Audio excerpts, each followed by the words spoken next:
Damage ఏం జరిగింది అనేది ప్రజలకు అర్థం చేసుకోకపోతే కామన్ మ్యాన్ అనుకుంటాను నాకేం సంబంధం, ఏదో బాబు గారు చేస్తారనుకున్నా ఓటేసా ఏమనండి అని ఆలోచిస్తున్నారు. కానీ వాళ్ళు ఆలోచించడం తప్పులేదు, వాళ్ళ కష్టాలు తప్పులేదు. కానీ కొండే పరిస్థితులు ప్రతి ఒక్కరూ అవగాహన చేసుకోవాల్సిన అవసరం ఉంది. ఒక వ్యక్తి వల్ల, ఒక పబ్లిక్ పాలసీ వల్ల ప్రజల జీవితాలే మారిపోతాయి, తారుమారవుతాయి. 5 ఏళ్లు విలువైన సమయం పోయింది.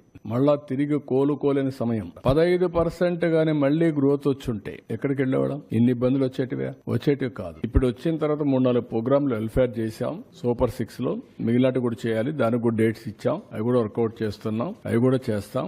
ఏ విధంగా తీసుకెళ్లాలో తీసుకెళ్లి మళ్ళా దీన్ని గట్టెక్కించి రాష్ట్రాన్ని గాడిలో పెడతాం. జరిగిన డ్యామేజ్ ఏం జరిగింది అనేది ప్రజలకు అర్థం చేసుకోకపోతే కామన్ మ్యాన్ అనుకుంటాను నాకేం సంబంధం, ఏదో బాబు గారు చేస్తారనుకున్నా ఓటేసా ఏమనండి అని ఆలోచిస్తున్నారు. కానీ వాళ్ళు ఆలోచించడం తప్పులేదు, వాళ్ళ కష్టాలు తప్పులేదు. కానీ కొండే పరిస్థితులు ప్రతి ఒక్కరూ అవగాహన చేసుకోవాల్సిన అవసరం ఉంది. ఒక వ్యక్తి వల్ల, ఒక పబ్లిక్ పాలసీ వల్ల ప్రజల జీవితాలే మారిపోతాయి, తారుమారవుతాయి. 5 ఏళ్లు విలువైన సమయం పోయింది. మళ్ళా తిరిగి కోలుకోలేని సమయం. 15% గానీ మళ్లీ గ్రోత్ వచ్చుంటే ఎక్కడికి వెళ్ళేవాళ్ళం? ఇన్ని ఇబ్బందులు వచ్చేటివి కాదు. ఇప్పుడు వచ్చిన తర్వాత 3-4 ప్రోగ్రాంలు వెల్ఫేర్ చేశాం. సూపర్ 6 లో మిగిలినట్టు కూడా చేయాలి. దానికి కూడా డేట్స్ ఇచ్చాం. అవి కూడా వర్కౌట్ చేస్తున్నాం. అవి కూడా చేస్తాం.